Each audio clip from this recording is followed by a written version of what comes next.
Alright, Shalom. This is Yahawashi with the GMS Dallas camp. First off, I want to give all praises to Yahawashi, Ba'ashem, Yahawashi, Ba'ashem, Kakadash. Double honors to apostles and elders of a great milestone with teaching real well. Peace and blessings to the Akim scattered throughout the four corners, keeping this word in truth and sincerity. I'm just going to go into do a quick video going into, Ephesians 2nd chapter. Not the whole chapter, but just, touching on the main point, which goes into Yahawashi and how important he is, to the for the salvation of Israel. Because remember, if you go back in the Old Testament, the Lord had put the nation of Israel away, because it says that that he is married unto us, so we were likened unto his woman, but us. Well, as a matter of fact, let me get that, just because. And then I'll go back to Ephesians. So it says, Jeremiah 3. I'm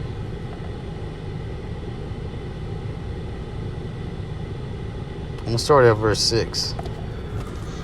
Right? It says, Jeremiah 3 and 6. It says, the Lord said also unto me in the days of Josiah, the king, hast thou seen that which backsliding Israel had done?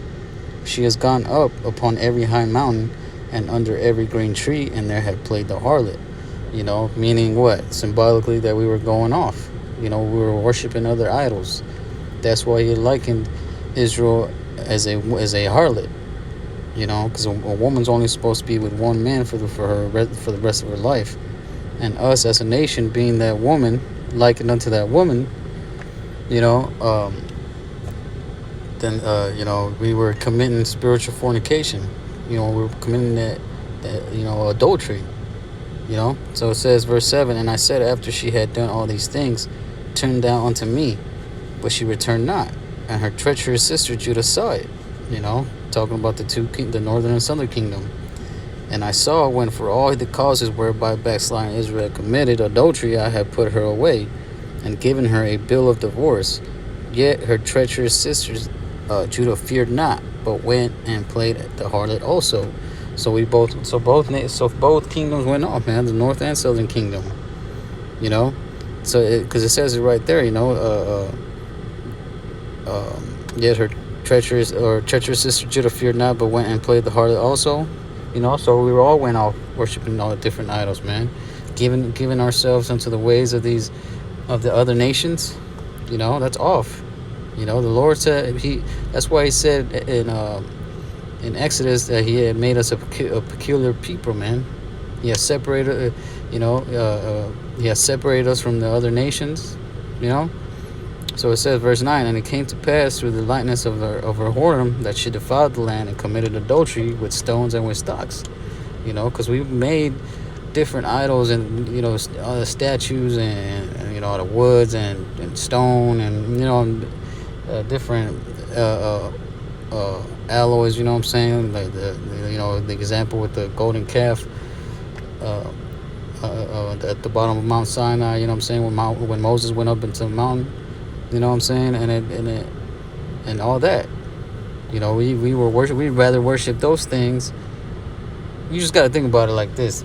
For example, I made the example with the golden calf, right?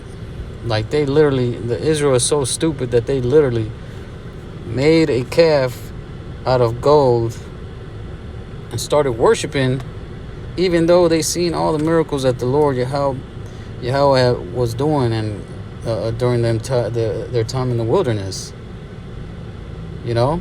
So it's like, what the hell were y'all thinking? Like, you just gotta think about the process. Like, they literally put elbow grease into building that calf, making that calf. It wasn't a light matter. I'm pretty sure it was a hard task to mold that calf. And they decided that that's what they were going to worship just because they thought Moses was taking too long up in the mountain, And then they seen the Lord do all these miracles for them, feeding them, guiding them, and talking with them, and then they decide to do that, man. That's why the Lord said he had enough. You know, it says verse 10, and yet for all his his treacherous sister Judah had not turned unto me with her whole heart, for feigningly said the Lord. And the Lord said unto me, the backsliding Israel had justified herself more than treacherous Judah. You know, so they, Israel just, doing all manner of wickedness, justifying themselves, making it seem like they on in the right. You know what I'm saying?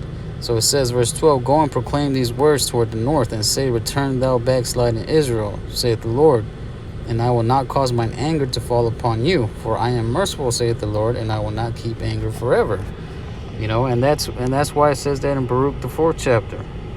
Like he didn't give us unto the other nations because he wanted to destroy us, roughly paraphrasing, but because he moved them to wrath. Always, and then, like it says in verse 13, only acknowledge thine iniquity, that thou hast transgressed against the Lord thy power, and hast scattered thy ways to the strangers under every green tree, and ye have not obeyed my voice, saith the Lord. So, like it says in Isaiah, the 1st chapter, let us reason together, saith the Lord. Though our sins be as scarlet, they shall be white as snow. That's what the Lord was. All we had to do was just, acknowledge that we was wrong, and then turn back to Him. But you know how Israel is, man. These so-called Negroes, Latinos, Native Americans are fucking hard-headed, man. They're proud. That's why the Lord's gonna destroy them, right? Now, getting to back to the main point. Oh, Salakia. Ephesians 2. So it says here, I'm gonna jump down to the point. Okay, I'm gonna start at verse 11. It says, wherefore remember that ye being in times past Gentiles in the flesh, who are called uncircumcision, by which is called the circumcision in the flesh made by hands. Yeah, so we were out there lost in the sauce, like brothers used to say. Gentiles in the flesh, meaning that when the Lord had put us away, like I read in Jeremiah 3rd chapter, He gave us that blood of divorcement. You know what I'm saying? And like it says in Hosea 1 and 8, you are not my people. You know what I'm saying? Because the Lord had put us away, so we were as the other nations, man. We were children without a father, right? And then that's why the circumcision, which was like the Jews that keep laws, you know what I'm saying? They were known as the circumcision, and then you had the Gentiles, which is us, that weren't keeping the laws and the customs, and were raised and born in the ways of the heathen, like the Romans and the Grecians. You know what I'm saying? Those were considered by the uncircumcision as uncircumcision. So it says that at that time, verse 12, that at that time ye were without Hamashiach, being aliens from the commonwealth of Israel, and strangers from the covenants of promise, having no hope, and without the Lord in the world. So we were out there being aliens from the commonwealth of Israel. So that shows you right there that it's not, when it comes to salvation, it's not talking about everybody, because not everybody was a part of the commonwealth of Israel in the ancient world. When the Lord set up the covenant between Him and us, the other nations were there.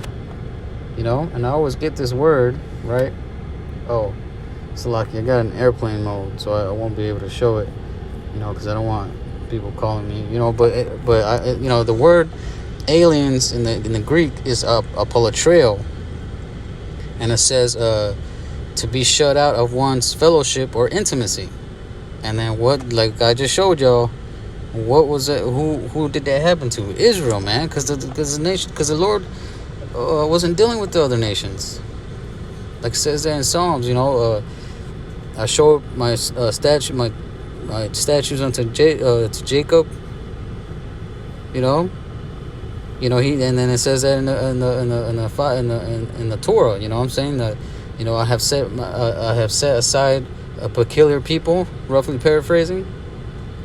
Right? So it says verse 13, but now in Hamashiach Yahawashi, you who sometimes were afar off are made nigh by the blood of Mashiach. That's why Yahawashi is important. Because through him getting up on that cross and sacrificing himself and shedding that blood, his blood, now we're able to come come back into the fold. Him being that ultimate sacrifice. Because there was a point in time when the Lord was done with our sacrifices. Because like it says, I think it's in Leviticus 17. I might be wrong, but the life is in the blood, and it's the blood that it makes an atonement for the soul. So like just when Israel would make sacrifices, with lambs and bulls and all that, they would shed the blood of that animal, and that would atone for the sins of us, for us. But then when we were done away with and the Lord wasn't accepting our sacrifices, then we were out there lost. But now with Yahawashi doing that ultimate sacrifice and shedding his blood, that atoned for the sins of Israel. So it says, verse 14, for he is our peace, who had made both one, and had broken down the middle wall of partition between us. So that middle wall of partition is that invisible wall between us, the northern and the southern kingdom, and Yahawah, right? 15, it says, having abolished in his flesh the enmity, even the law of commandments contained in ordinances, for to make in himself of twain one new man, so making peace. So we weren't, like it said, like we were bound by the law. You know what I'm saying? So with Yahawashi, we're not I don't want to say afflicted. We're not being poked at by the law how we should be in Yahawashi. Because according to the law, we should be put to death. We should be shut out, completely. But through the blood of Yahawashi, what I'm saying, now it's not, that law ain't poking at us like that. Not saying that the law is not there, because the law is still here. It still applies. Right? Verse 16, and that he might reconcile both unto the Lord in one body by the cross, having slain the enmity thereby. Having slain the enmity between us and the Lord. So the most Yahawashi is that mediator. And came and preached peace to you which were afar off, and to them that were nigh. For through him we both have access by one Spirit unto the Father. Now therefore ye are no more strangers and foreigners, but fellow citizens and the saints, and one of the household of the Lord, and are built upon the foundation of the apostles, prophets, Yahawashi HaMashiach himself, being the chief cornerstone. So that's the importance of Yahawashi, man. Yahawashi is that chief cornerstone, and we're all reconciled and a part of that structure now through him. That's why Yahawashi is important. That's why it says that he is worthy to be praised. So with that, Lord willing, brothers, we're edified. Shalom.